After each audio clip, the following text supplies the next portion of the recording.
Dylan Ames. If Scientologists don't want anything to do with, say, schizophrenics, because they are there to help the able be more able, and they discourage drugs for mental problems, and they don't like people going to therapists, then what do Scientologists think someone in that situation should do?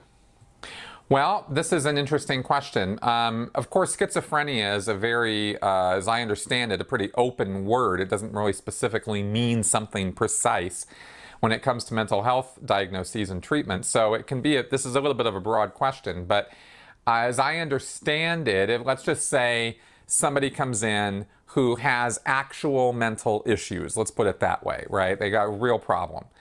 Scientology is not interested in that, and the policy in Scientology is to kick them out, right? If somebody has extensive psychiatric history or extensive psychiatric drugging or, psychotropic drug medication history, then they tend to not want to deal with them at all, and they just kick them to the curb.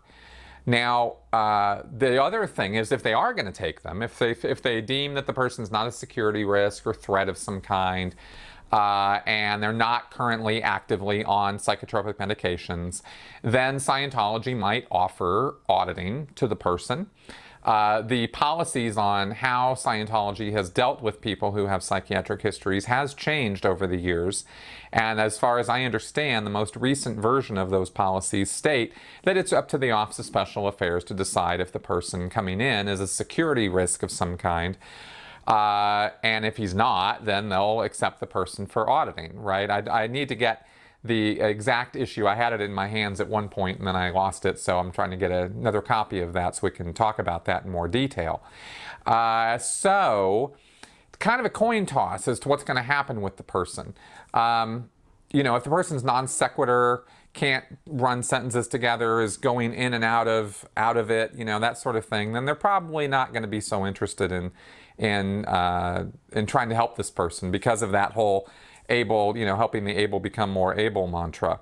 But if the person has money and Scientology thinks they can do something for the person, then they'll probably put him on an auditing program of some kind, which is probably going to be pretty heavy on the objective auditing side, more so than the subjective processing side, right? So rather than asking questions about things that have happened in the person's past, they'll be doing objective processes, which, as I've explained before, are touching the wall and looking around the room and walking around and, inside and outside and that sort of thing, to try to orient the person in present time, get his attention focused on the here and now rather than the voices in his head or whatever is going on with the person. And I don't mean to make light of mental illness by saying that. I mean, schizophrenia is this idea of, personalities or voices and that sort of thing. So anyway, so in Scientology parlance, they want to get the person into present time.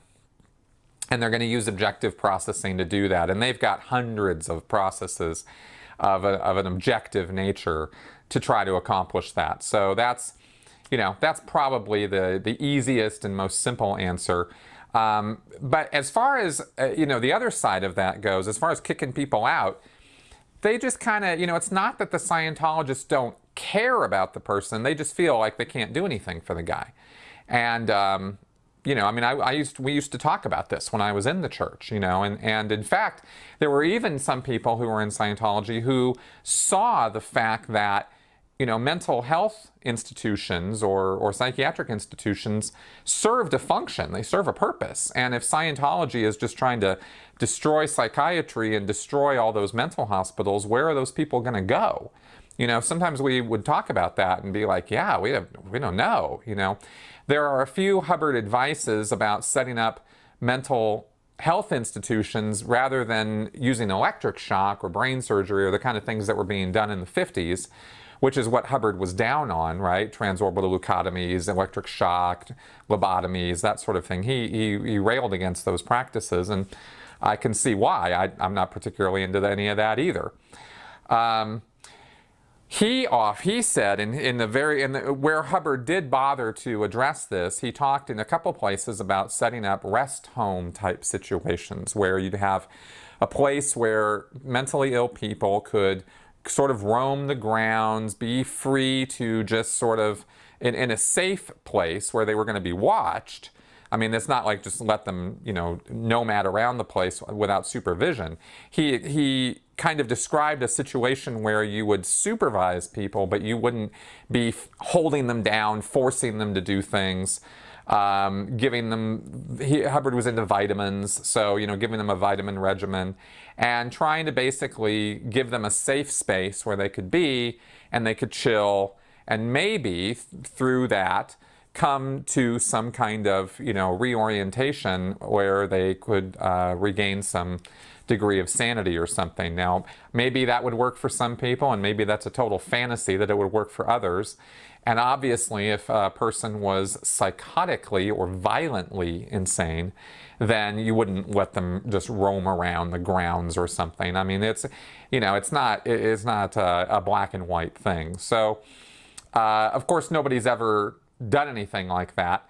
The only people in Scientology who have taken Hubbard up on some of his advices as to what to do with insane people have ended up making things 20,000 times worse by doing what Hubbard wrote about years later, which is the introspection rundown, which was what killed Lisa McPherson and has resulted in false imprisonment and other, very bad things with other people where Scientologists have said, yeah, I'll take care of your insane brother or sister or whatever, and then they end up locking them in a little room and trying to force feed them and force auditing on them, and that's not, there's just no good that comes out of that ever.